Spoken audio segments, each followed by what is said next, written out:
What's up, guys? Happy Tuesday. Welcome back to Eat, Train, Prosper. Today is episode 162, and Bryan and I are joined by Kyle Baxter, who we like to call Bax.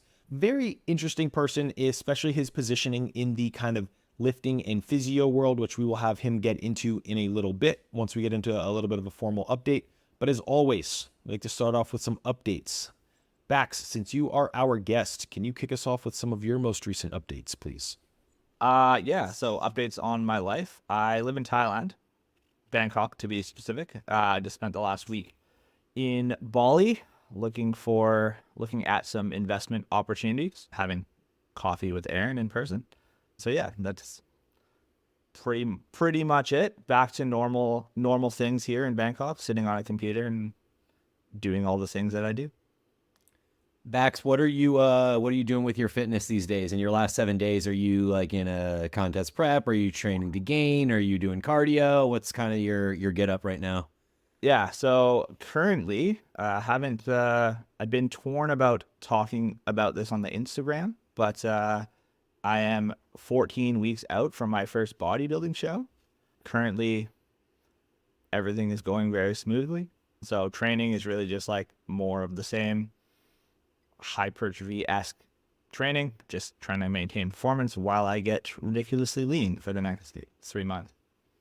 Are you doing that mostly with manipulation of diet? Are you adding cardio in?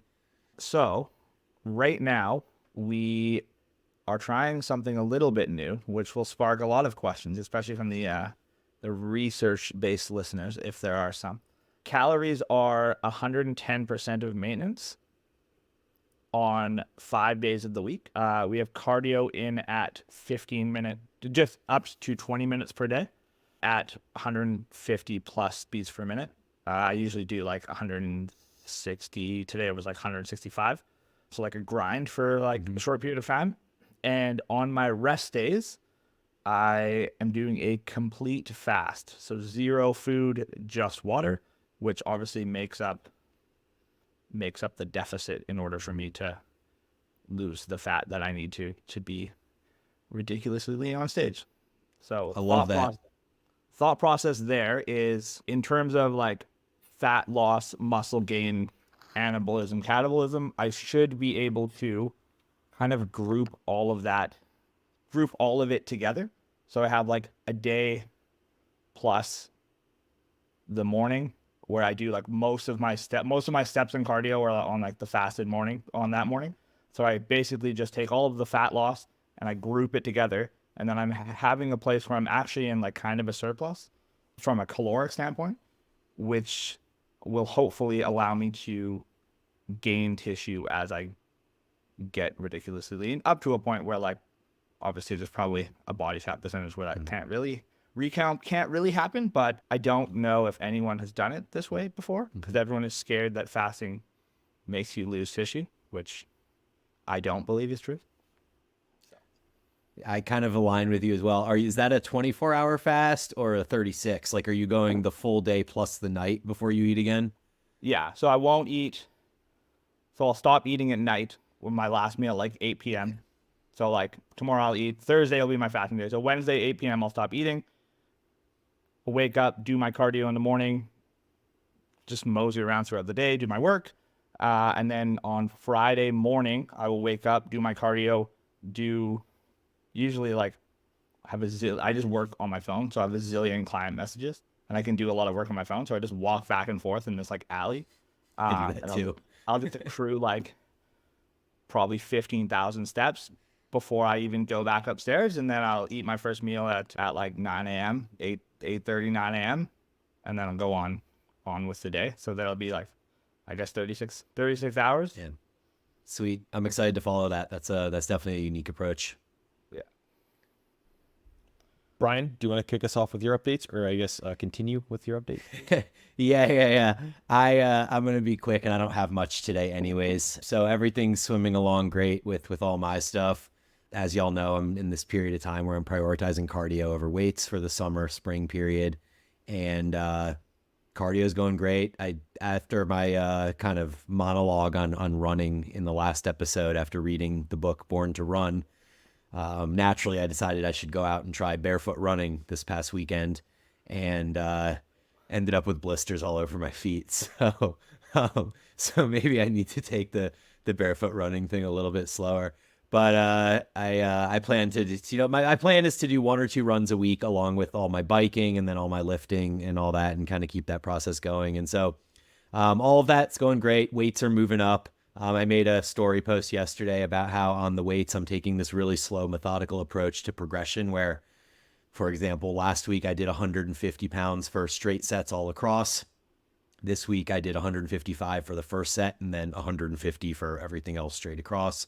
And just kind of like stepping up progression that way. And despite all the cardio and stuff, it seems to be working, and going to try barefoot running again at some point, but I need to let my feet heal up first. So that's really the shortest updates you'll ever get from me. And I feel like we mostly want to focus here on our guests. So yeah, Aaron, what's going on in your world? How's it getting back into training again? It's been very nice. Yesterday was 5 weeks post-op, and I guess my 6th or something like that session back touching some weights. The hard thing is where to not push, because I feel completely normal for the most part. I'm not doing like crunches or anything like that, but I did today get some soreness in my abs, which was a little bit scary, but it's like inches away from where the incision would be. So I think it's literally just my abs have gotten pretty deconditioned from practically using them minimally, over 5.5 weeks. So I think I just put a little bit of load in there, and now they're just a 2 out of 10 sore, but it's the first kind of sensations in there. So I'm just being trepidatious there. Mm-hmm. Are you doing, like, you're not doing anything that involves bracing in the way that, how you tore it potentially on the leg press? You're not doing any of those lower body compounds where you need to brace or anything? No, I did 2 sets of body weight goblet squats of 10 reps. But like seated, like unilateral leg extension, unilateral leg curl, upper body. I did use dumbbells for the first time today, anterior delt press, but I went up to 24 kilos. Right. And you're usually like 48 or something. Literally half of what I was doing before I got injured. So sets of 20 there were like pretty kind of trivial.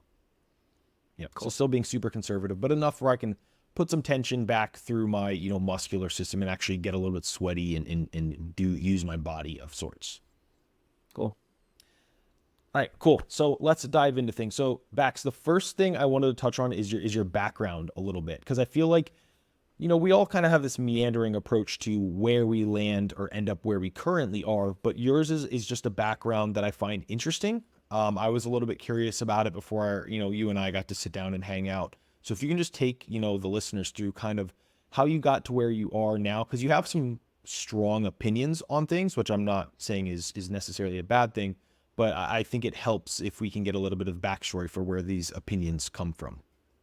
Yeah. So if we were to put Gen Pop, like training Gen Pop people in a gym as like the starting of our fitness journey, for most of us, I kind of took like an inverted U path to that.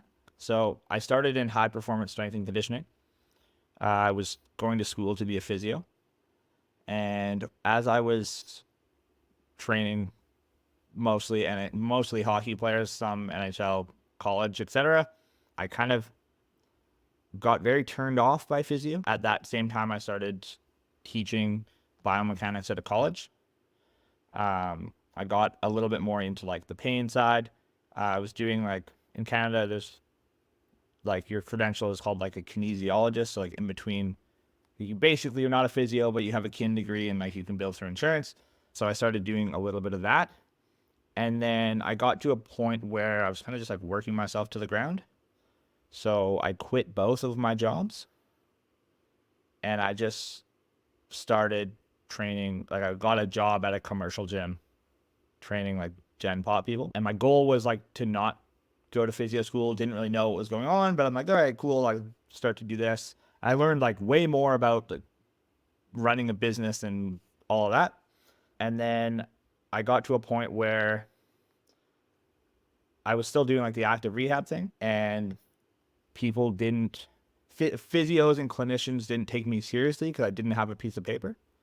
And a lot of the things that Like, I really just like to solve problems. So a lot of the things I was being told that these people were doing that weren't working, I was like, okay, look, why are they not working? And nothing really made sense. So I kind of had like was a little salty towards clinicians of like, okay, I don't want to be a clinician because like they don't learn anything clearly because they can't help these people. And I was salty because they were like mostly dicks to me. And then COVID happened. Right before COVID happened, my buddy was like, hey, I'm going to physio school. You should come. And I was like, I don't know. I'll apply. So I applied. I knew I wouldn't get in Canada because it's like harder to get into physio in Canada than it is to get into med in Canada. So he was going overseas to the UK. So I was like, all right, it doesn't hurt to apply. There was like this company that basically does it all for you. You just pay the money, got like a bunch of interviews and got into school. And then COVID happened. And I thought I was just going to go to physio school, figure out how to be a better physio than what I was exposed to. I thought I would be humbled by physio school. And I kind of went there and spent 3 years in the UK, got my physio degree. At this time, I was doing long distance with my fiance. So I had a lot of time because it was COVID and it was an 8-hour time difference. And physio school just like didn't really make sense to me because I actually had like some sort of background, which is different than most people just go straight from school to school to school to school. So yeah, I kind of just started asking different questions and seeking out answers. And then when physio school ended, halfway through physio, I kind of started doing like the online coaching thing when I realized I had a little bit more time than I thought. And then when physio school ended, I was like, well, I can't be an actual physio in Canada until I get my accreditation, which takes like a year and a half after school anyways. So I was like, oh, I'll just like go to Asia and just hang out and do the online coaching thing. And now here we are. So I've kind of done everything in the fitness industry / clinician industry. Like I spent some time working in a hospital in the UK, spent some time like doing some other stuff in the UK. And now I'm just like an online physio consultant / online coach / don't really know what to call myself. So that's why I basically went to physio school because I was like, hey, like I'll just, these people won't take me seriously. Like I'll just be a physio myself and then do it myself. But yeah, so that's kind of my story, I guess. Yeah, I love that story, that backstory, and I wanted to include it because I think it lends itself to where this kind of positioning where you are right now. You don't do a lot of traditional kind of physio work, at least from my understanding of it, but you do get like flown to places to do consults. You do some, like you work with Prescript. You have a course with Prescript, which is one of the bigger, companies that's kind of more closer to like the, I don't know how to really describe it, but closer towards like your athletes and your trainees, right? It's not like, what's that term for like people who just want to get back to being able to like to do their daily life stuff? No, we call them NARPs. What? Yeah, but like the kinder version of that. But yeah, so with that, and then leading into some of the questions that I have in the first one, I like your approach to this, so I think it's worth talking about. But I want to talk about like training optimal versus training hard, and to give you a little bit of a backstory here, Bax.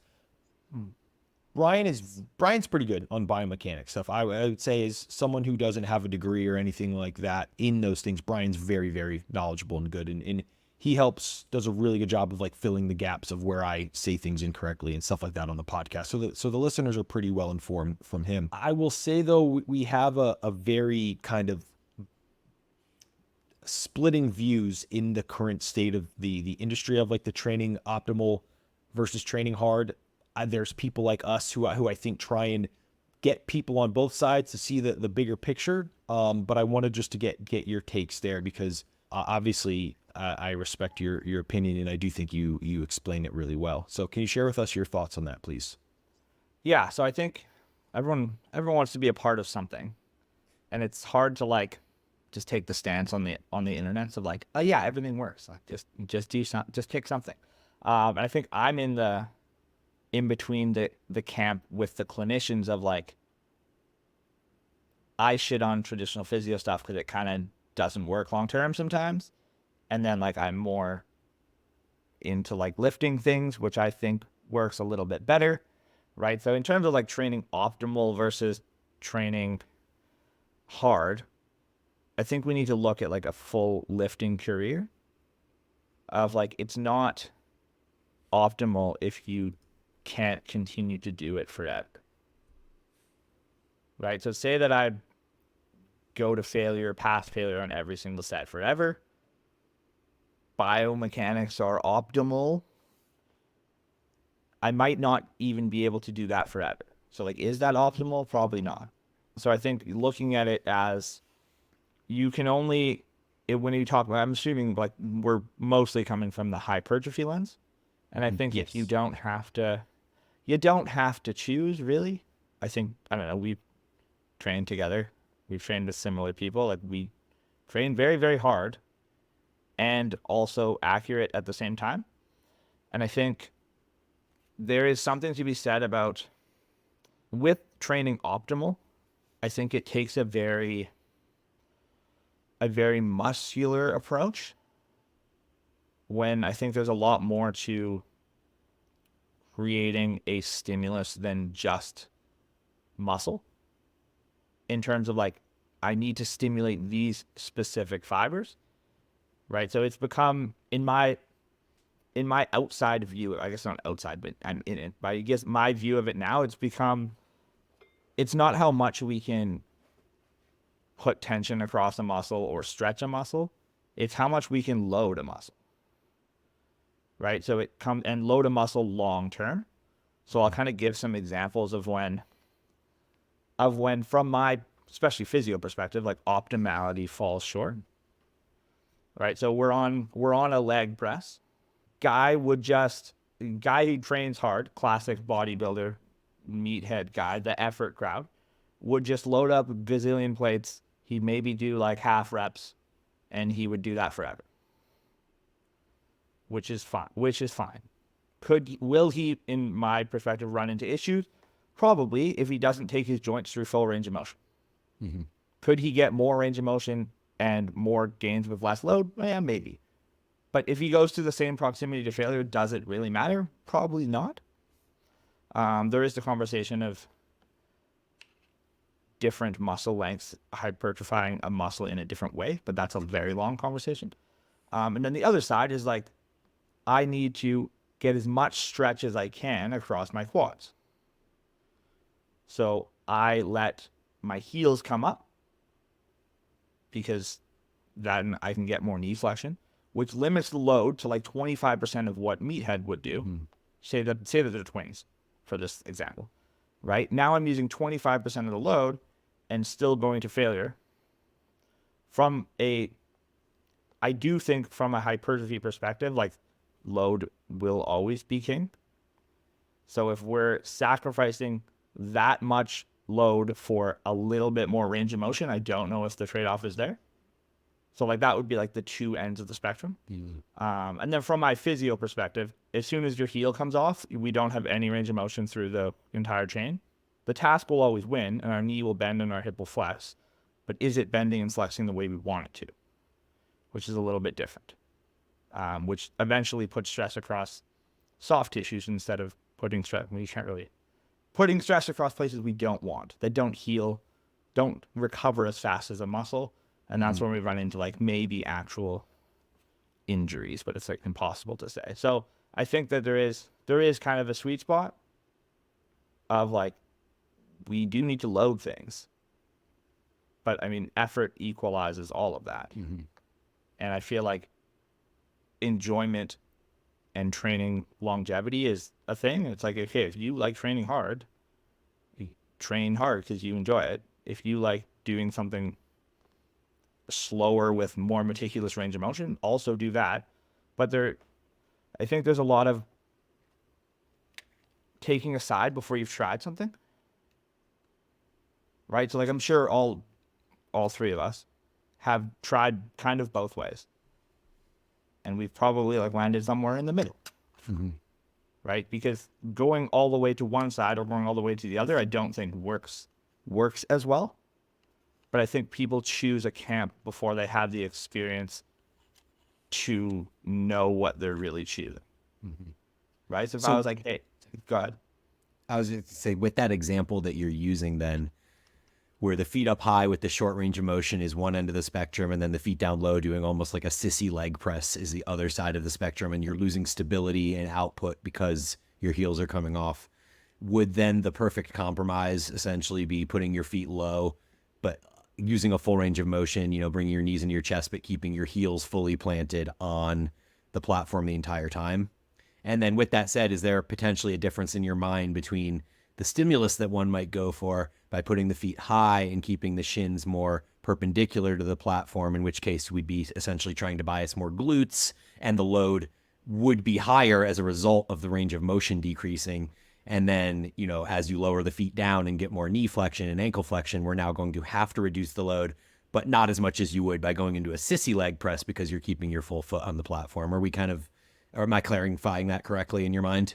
Exactly, right? So in my mind, a sissy leg press, from my perspective, would always be a no-go, just because biomechanically we don't move through joints well when we are quote-unquote off balance. Mm-hmm. If we don't have our foot completely pressing into something, we don't have full range of motion throughout the chain. And I think the other end of that would be like range of motion for the sake of range of motion. And Aaron can attest to this without actually knowing it. He will understand when I explain. Just because the load moves and your joints move does not mean you have full range of motion somewhere.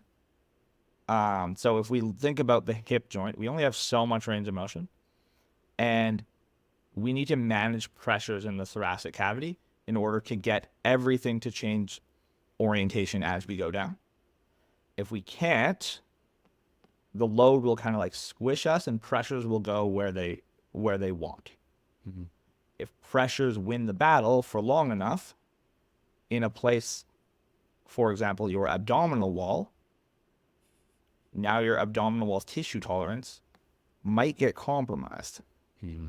So I think like if you look a lot of the team full ROM people on the internet, they do a large range of motion, but they're actually, in my opinion, out of their physiological range and just doing more range for the sake of range, which is not a bad thing from a hypertrophy perspective and from a muscle perspective, but there's more things to just think about than looking close into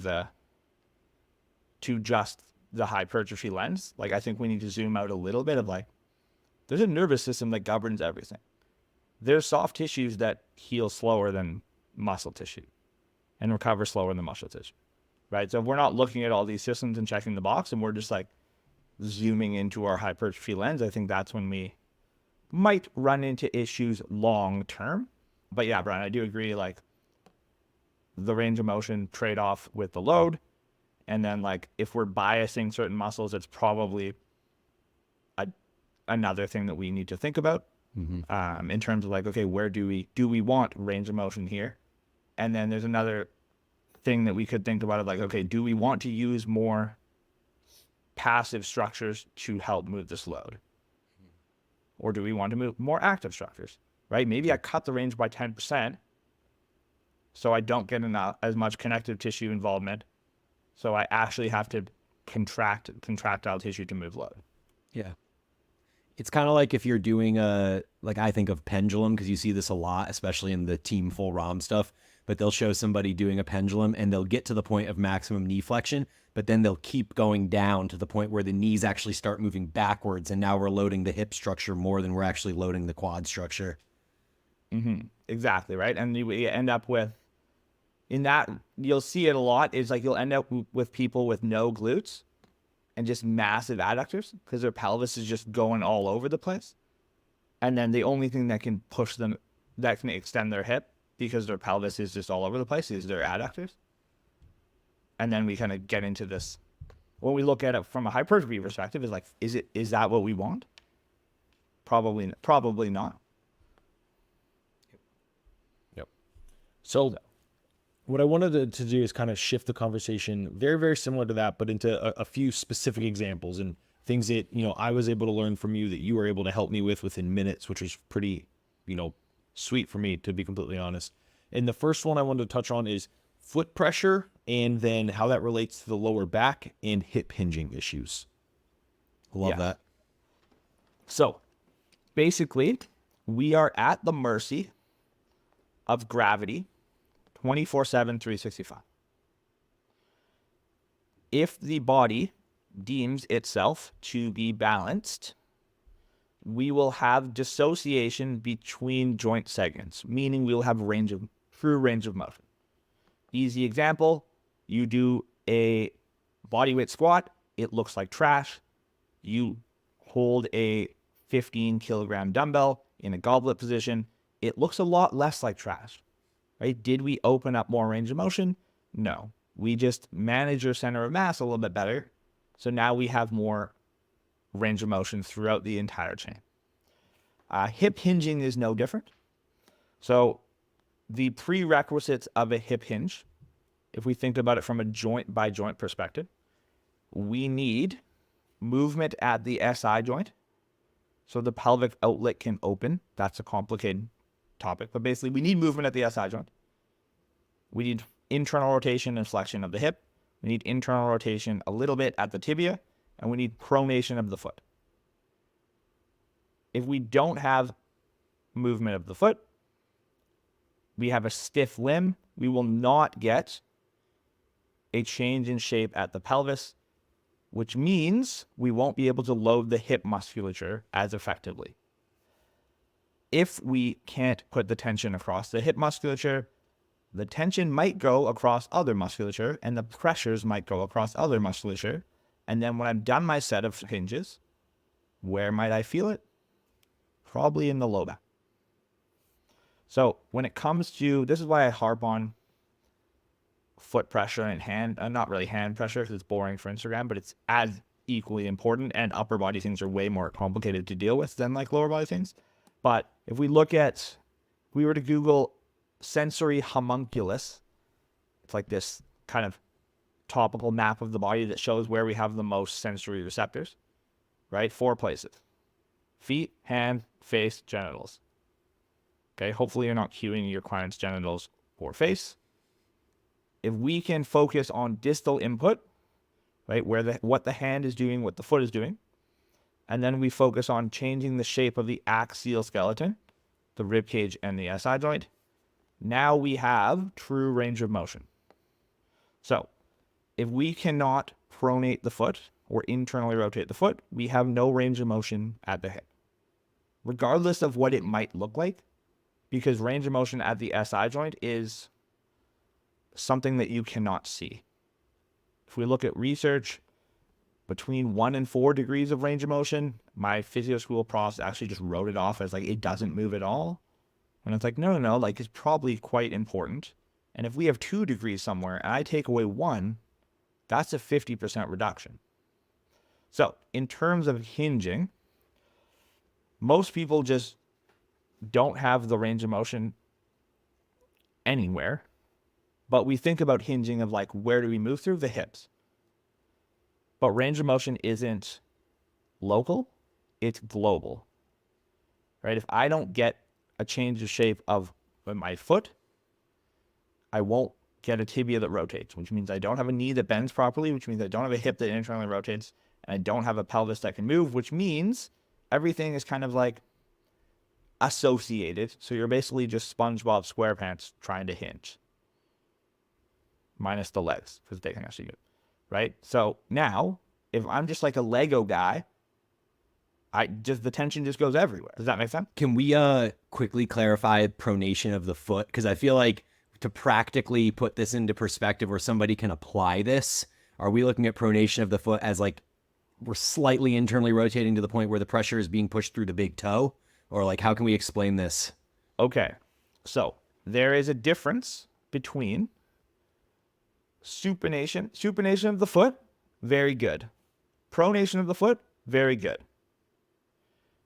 A foot that doesn't have full foot contact is not completing either of those, supination or pronation. We're just falling over, right? So we have the 2 sides of the spectrum, as we do with everything. We have the runner who just wears Hokas and insoles their entire life, and they take off their shoe, and their foot is so arched and the troll lives under the arch because it's so high.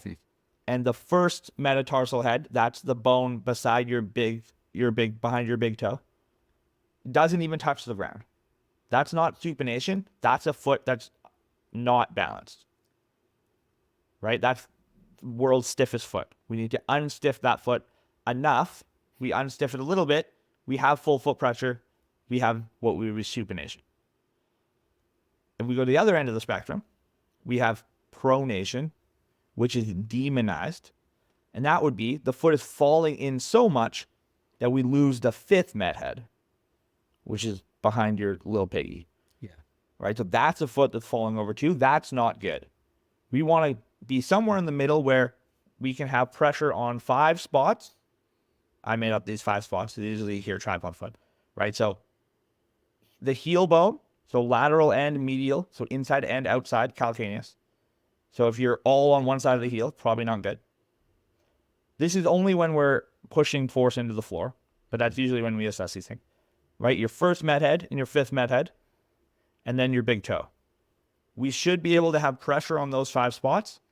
And then, depending on the task, if I was doing a split squat, it's the easiest task to like kind of see this.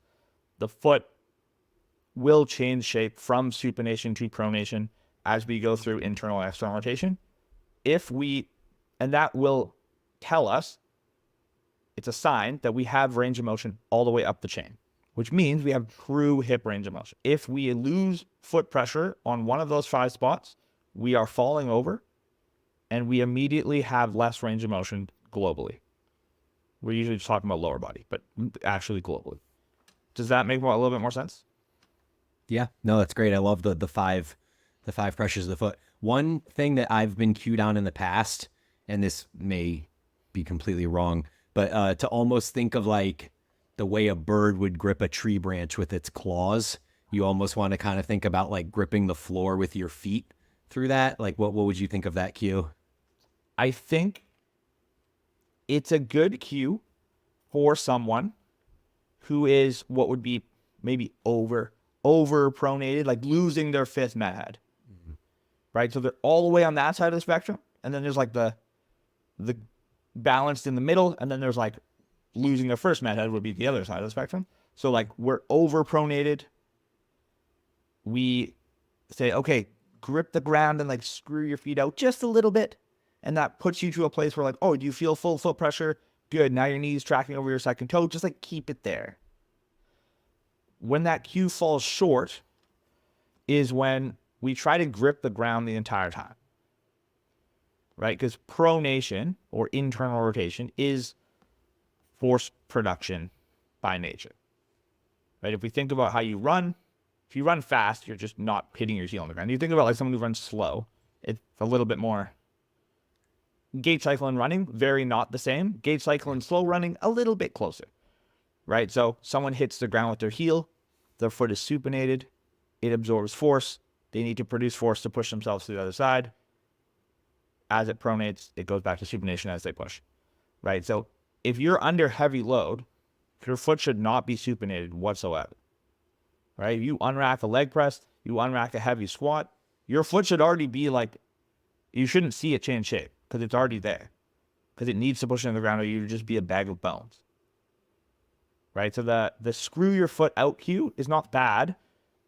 I really just focus on like whatever I can say to get someone to have full foot pressure, I'm going to say it. Mm-hmm. Right? With any cue, it's like, you could give me the best cue in the world, and if it doesn't work for someone, it's a bad cue. I love that because it was something that, I mean, within 5 minutes back, so you were like, oh, you like had me take my shoe off, and you watched a couple things, you're like, oh, your foot doesn't move. Like, you need to do this, right? And you gave me like a couple cues, and then I would like pay attention as I was like walking, and I had very little foot pressure on the inside, and just like consciously paying attention to that within like a day, my like, what do I call it? Like my transient lower back pain gone. And then anytime it like shows up again after like a bad night of sleep, I just have to like mentally pay attention to placing those pressures there when I'm walking, as I get back into, you know, my unilateral and bilateral squat pattern movements, and then things feel, you know, better within hours, which is really, really cool. So that's one thing I definitely wanted to cover because I can guarantee there's at least a handful of listeners out there who like, oh shit, that happens to me. Like maybe I should try this, and then things will improve for them, which is pretty cool. Yeah. Can With I these- jump in? Yeah. Yeah, go ahead, Bryan. I just have one quick question on the arches thing, because I noticed on your page as I was scrolling through earlier yesterday that you had a post saying, show me someone with high arches and I'll show you flat glutes or something along those lines. And that pinged a nostalgia of sorts in my mind, because when I was younger, call it the 90s, and mom was telling me what was right and what was wrong, mom told me that I needed to have high arches because athletes have high arches, and that, you know, she was a big fan of those inserts that you would put in the shoes. If you had shoes that were the arch wore out, you would buy these insoles, you would put them in, it would raise your arch, et cetera, et cetera. And she always praised me for the fact that I had these high arches, and she's like, you're so lucky, et cetera, et cetera. And so I just found that really interesting, and I feel like the listeners may as well, because it's kind of counterintuitive to the way that I always thought about things. So is it really accurate that someone like Usain Bolt does not in fact have really high arches, or can you kind of just go into that briefly? Any good force producer will have likely very low arches, if not no arch at all, mainly because to have a high arch is a slow position to be in, right? In order to push force into the ground, I need my foot to pronate. It's very easy to push force in the ground if my foot's already flat, right? So someone with a high arch has to pronate the foot and then push into the ground again. It's slow. At the highest levels, milliseconds matter, right? If you look at LeBron James's foot, it's absolutely disgusting. His toes are like on top of each other, and all these podiatrists just freak out on the internet, but he's LeBron James. If he had a high arch, he'd be slow because he needs to change the shape of the foot in order to produce force. But he's already there. He's ready. The gun is loaded. He just has to shoot, right? So I think with the high arch thing, a foot should change. A foot has joints in it, a lot of joints, and joints should have range of motion, right? If we had no range of motion in any of our joints, we would have a big problem. But for some reason, we don't think about feet like that. So I think with an arch support, it would, the only time I would prescribe that and be like, hey, maybe get this, is if we had very, very chronic bad symptoms and how the foot, we need to change what the foot is interacting with on a daily basis, right? So as soon as we put something under the foot, that is not the foot, that is the ground, right? I put a wedge under Aaron's foot, it shifts his center of mass forward, he has to compensate, shift his center of mass back, he squats back, right? I'm just changing the ground, right? Do I want to change the ground forever on someone? Probably not. Might I want to do it to change someone's symptoms? Yes. Caveat, something I'm very passionate about. When I worked in pediatric physio, if anyone listening has a child's arch does not develop until they're like 5 or 6 years old. If your child has flat feet, it's because they aren't strong enough to pull their foot into an arch yet. They don't need insoles. And I would have to explain this not only to parents, but to other physios as well. And it was the one thing, not that other things don't get me upset, but I got very upset about, because like you're messing up and you're kind of maybe putting a child at a disadvantage. All right, one more quick question on feet before we jump on. And this is a completely selfish one, but a couple of years ago, I tore my medial and middle plantar fascia on my right foot. The lateral plantar fascia apparently is still intact, so I'm missing the 2 middle ones. The recovery sucked. It was like 12 weeks of pain. It was awful. But now it feels mostly normal, and I don't feel like I'm limited in my performance. Just curious if you have any thoughts on whether that impacts my performance, whether, you know, running, doing hip hinging, anything like that. Right now, I don't think it would. Depending on like, fascia is an interesting one because it's like it doesn't heal the best, but fascia in a place where there's not a lot of range of motion and pressures going through there, right? It's not like around the axial skeleton where we have like a cavity of pressure pushing against the fascia. it's usually just like either A, you have a repetitive thing. I'm assuming running was the reason. Yeah. Yeah. Right. So like you just run too much. Well, Or- I don't run. I was sprinting and I don't sprint. So Or Yeah. either overuse or misuse yeah. or too much use too fast. Misuse being like you basically, if you have a stiff foot, imagine you have like a peg leg, right? If you have a super high arch, you have a shin that can't rotate, you have basically minimal range of motion at your knee, minimal range of motion at your hip, but you decide like running is your thing, you're basically a pirate running across the ground because you can't change any. But then what do? You buy Hokas and they absorb like some of the force, which is good. Right? And then you're like, oh, barefoot shoes are the best I saw on the internet. And you buy barefoot shoes, it actually makes you worse. So I don't think now would be an issue because you're not going to sprint out of nowhere. But I mean, we can't really change anything now.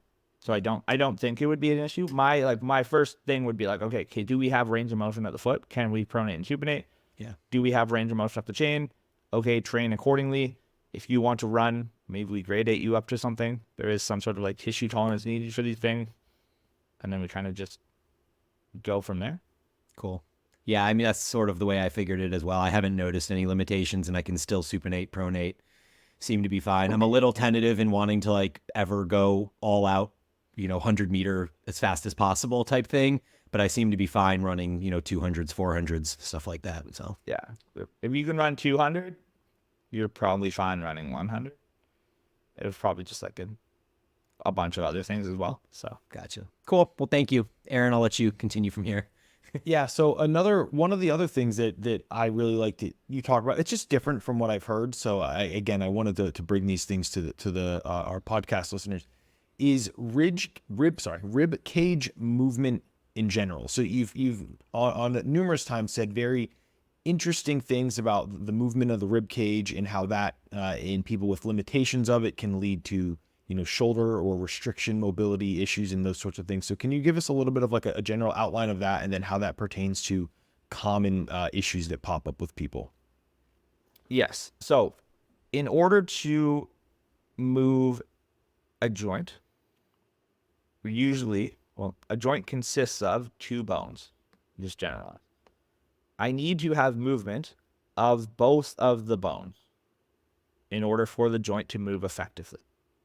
That should be a very straightforward concept for even the people who don't know that much about the body. They can be like, oh, my shoulder has two bones, my scap and my humerus. In order to move my scap, okay, what is my scap connected to?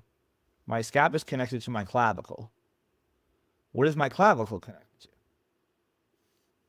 My sternum. What is my sternum connected to? My sternum is like my ribs. So it's like, okay, by proxy, if I can't move my ribs, I can't move my SC joint. SC joint, not a ton of movement. It's kind of like the SI joint of the upper body. It needs movement, don't get me wrong, but there's very little movement. But where do we get shear force if we can't? The AC joint, right? And then if the AC joint can't do things, the shoulder girdle can't move. If the shoulder girdle can't move, the glenohumeral joint can't move. And then we have maybe some shoulder issue. So similar to what we talked about with hinging of the lower body, the upper body is pretty much no different. I think one of the things that in order to get true range of motion at your shoulder, we need to get movement of the ribs. And if we get movement of the ribs, we will get full range of motion at the shoulder and the upper limb very quickly. For example, if I wanted to improve my overhead range, I might grab a band and do a lat stretch, which would transiently give me the ability to put my arm over my head a little bit higher. And would that range of motion be true range of motion? Probably not, because we're not changing the orientation of all of the joints on the chain. If I, for example, was like, okay, Aaron, you suck at getting your arm overhead. I'm going to manipulate your ribs a little bit. Maybe just even teach you to do it through breathing, through trunk movement. Now, as soon as your ribs move, your clavicle can move, which means your scap can move a little bit better, which means your glenohumeral joint, the pressures in the joint are now different, which means now muscles are in a different orientation because everything's controlled by the nervous system. Now you can get your arm over your head. Now we use that range of motion, and now we don't lose it. And this is my literal philosophy of like why training is the best thing. Because as long as you just train well, you never have to do boring physio things. My goal is for no one ever on the earth to have to do boring physio things because they're boring. Does that make sense in terms of the ribs? Yeah, it makes perfect sense. And would you say, just to give, we always try and make things like practical and have takeaways for people. What would you say is one of the most effective ways that you can kind of teach that to someone, or that people can conceptualize ways to get a little bit more movement of their rib cage? Okay, very simple.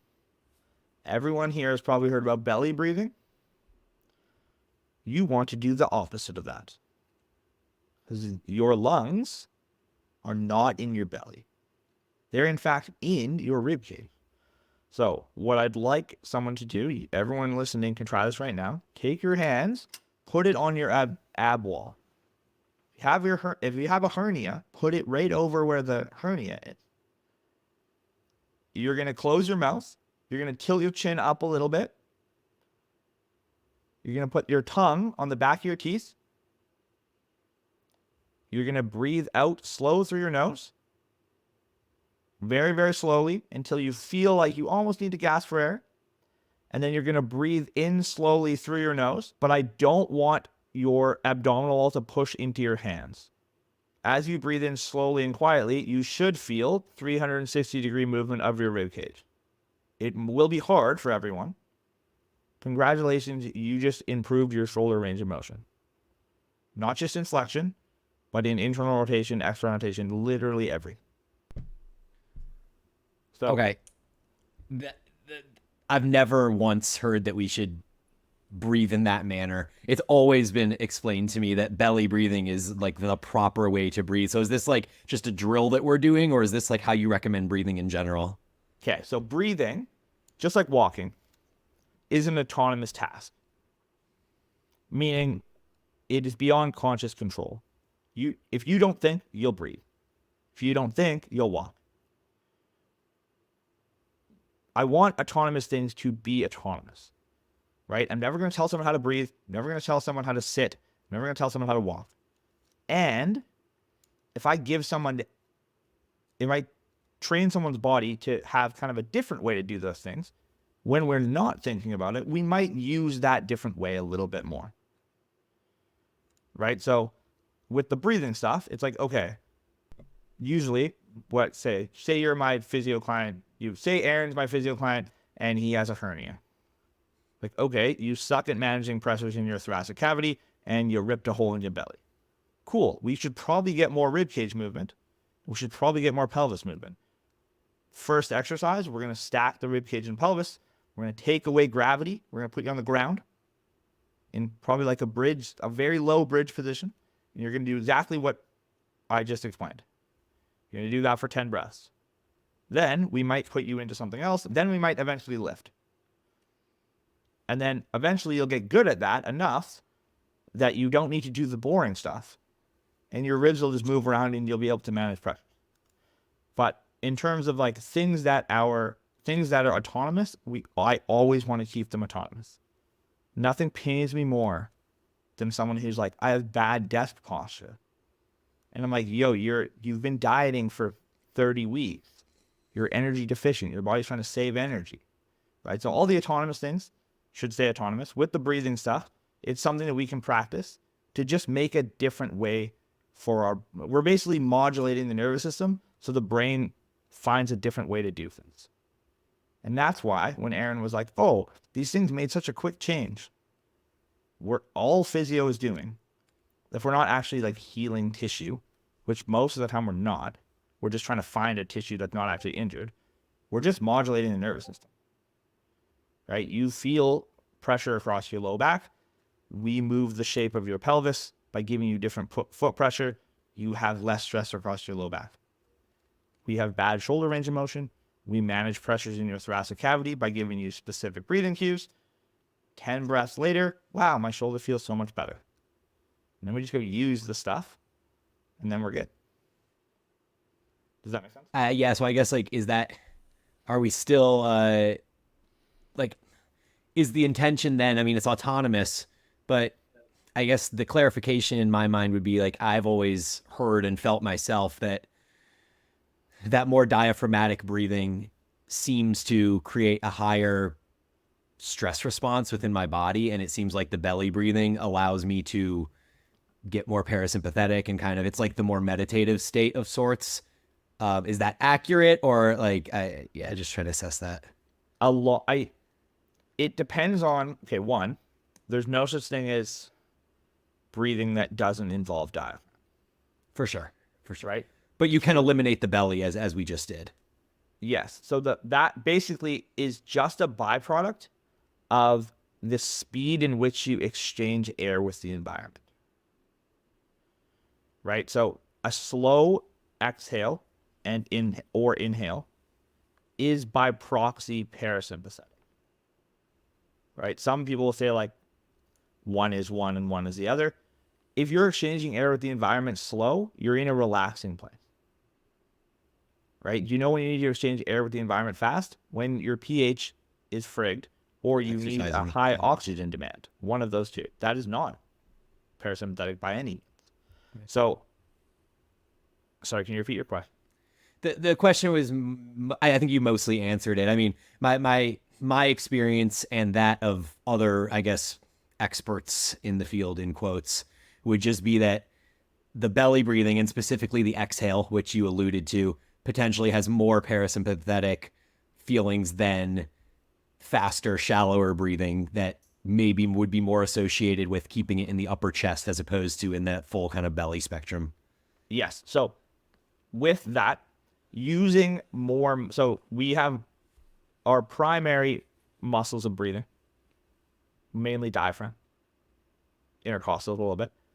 And then we have our secondary breathing muscles, right? So if I just use my diaphragm, which occurs when I exchange air slowly with the environment, that would be like a parasympathetic activity. If I was to exchange air faster with the environment than a resting tidal volume, I wouldn't be pushing my ribcage open by creating negative pressures with my diaphragm. I would be using my external musculature to actually pull my ribcage open. Right? Scalenes, neck muscles. I have a tight neck because I'm a mouth breather. Right? You're just exchanging air with the environment too fast, and you need to change the shape of your ribcage in order to get the air in. And if we can't push the ribcage open by creating negative pressure with the diaphragm, because the amount of air we need is greater than the speed in which we're inhaling or exhaling, we need to use external musculature. The more musculature we use, the more sympathetic it becomes. Right? I think that's a better way to explain it. With all of these things, we are fighting an uphill battle because of our lifestyle for multiple reasons. Number one, we don't move around as much as we should. A human should take like 30,000 steps in a day. Two, this is part of the barefoot shoe argument, a human should not walk on hard concrete or tile or anything except the forest. Right? So as soon as you don't have super squishy shoes, we are at a disadvantage. But if we have super squishy shoes walking on a hard concrete, we're actually off balance, so we're actually at another disadvantage. So we're just at a disadvantage all the time. Three, we stare at a screen for way too long. And there's something, everyone has probably heard of sleep apnea. There is something called screen apnea. Basically the same thing. Well, you stop breathing when you stare at a screen for too long. And the more of those sympathetic activities we do, the more joint range of motion we lose, the more of these things might be an issue. Does that make sense? Yeah, interesting. I would love to dig into the mouth breathing comment that you mentioned, but I'm going to let Aaron take it from here for a second before we run out of time. Yeah, so I wanted to make sure we covered some lifting things, which I mean, I know you love talking about backs, and I think that's where some of your best information comes from. There's kind of two parts. They're very related. Performing leg extensions unilaterally for a better stimulus. So can you give us a breakdown? This is something that you and I talked about in person of why that might be, in kind of some suggestions for someone who maybe has the issues, joint issues when performing like a seated leg extension, where they might feel like pain on the inside of their knee or something like that.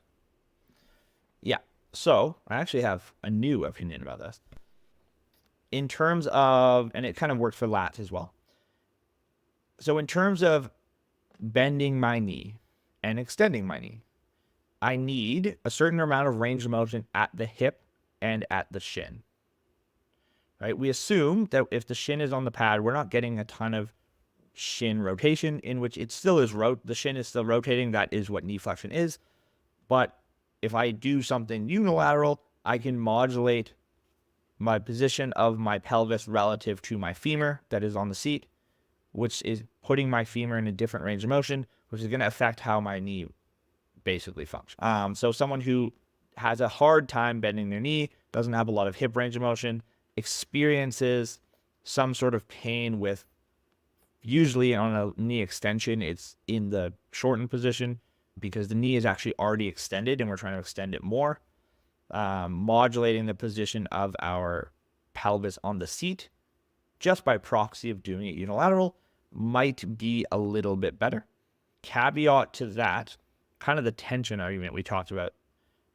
If someone does have good range of motion, depending on the brand of leg extension, I think bilateral is the play.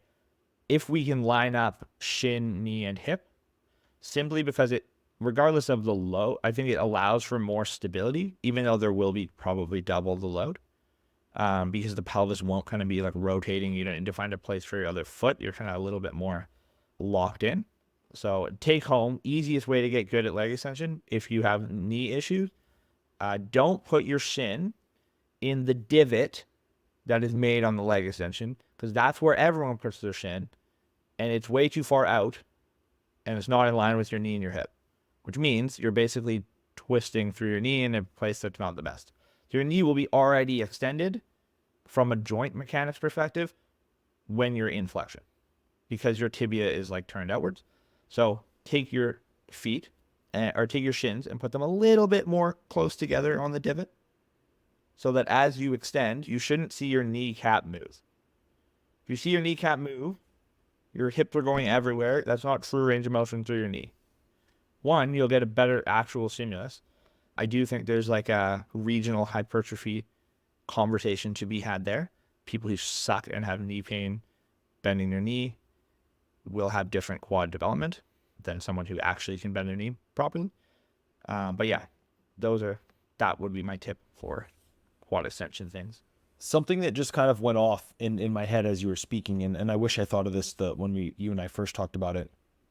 Well, months back, I kind of discovered when setting up on the leg extension that if for the listeners, if you've ever gone to like a yoga class and they have you sit down and then the yoga instructor will say to like pull out your hips to like kind of expose like your sit bone, which pretty much means get your fucking butt cheeks out of the way.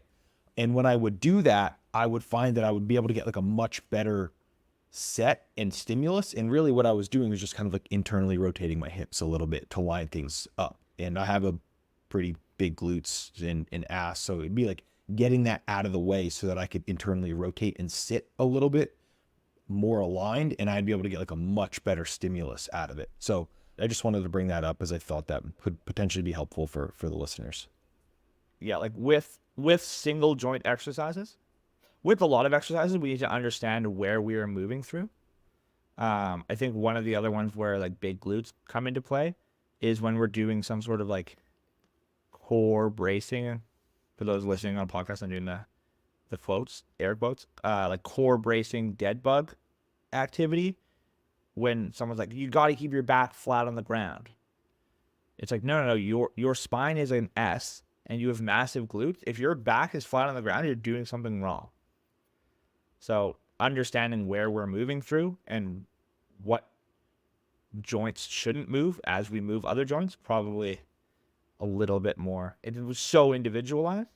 Like my training partner, Ben, his hamstrings are so big, he has to like pull his hamstring out of the way and relax it so he can like get a nice position to put his femur on the quad extension, which is just a tomfoolery. But the way he does it, it's way better than if he contracted his hamstring and his quad is like a foot off. Like his femur is a foot off the seat. Now it's not lined up very much. So individual differences very much so make it. Those were the big things that I wanted to cover. Bryan, did you have any follow-ups while we have the last few minutes? No, not really, man. I thought it was a really interesting conversation, though. I love when these conversations are able to make me think about things differently, or someone brings a different perspective than what's commonly held. So I think that it's always kind of good to self-test your shit test yourself would be the way of saying that. So I thought that was really cool. And then you had also mentioned the same thing that he was talking about for hamstring curls, single leg as well. That was in the notes. So is that kind of the same idea there, along with the stimulus that you might receive from doing the single leg extension?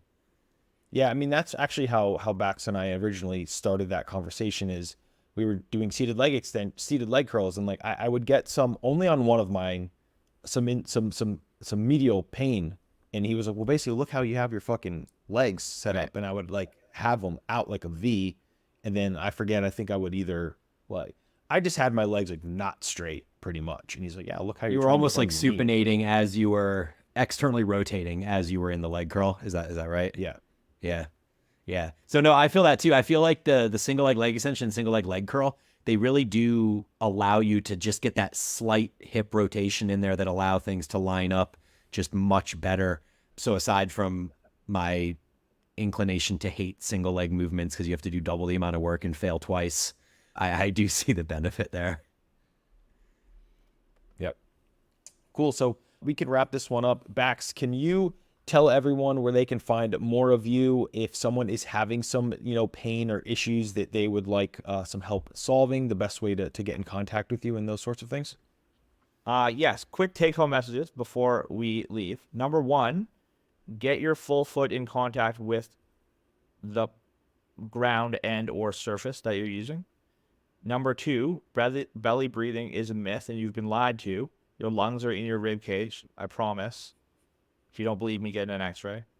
As you breathe, you should feel your ribs move, but don't think about that all the time. If you want to hang out with me more, or if you need some physio-esque help, my Instagram is Coach Baxter, COACH, and then Baxter like my last name. DM me. I answer all of my DMs. I do everything through there. I actually deleted my website because it was just a waste. So yeah, DM me, give me a follow. I'll follow you back. Message me, say, hey, the podcast sucked, but you still sound like a cool guy. And then, yeah, that's pretty much it. Awesome. Yeah. Well, thanks for your time, dude. Yep. Go ahead. Yeah. And I'll make sure we put everything in the show notes for you there. So again, appreciate you, Bax. Thanks for coming on and sharing some of your insights with everyone that listens to ETP. I'm sure we'll get some messages and questions from follow-ups that I will have people kick over to you. So again, thank you for coming on. To everyone listening, appreciate you guys as always. Bryan and I will talk to you next week.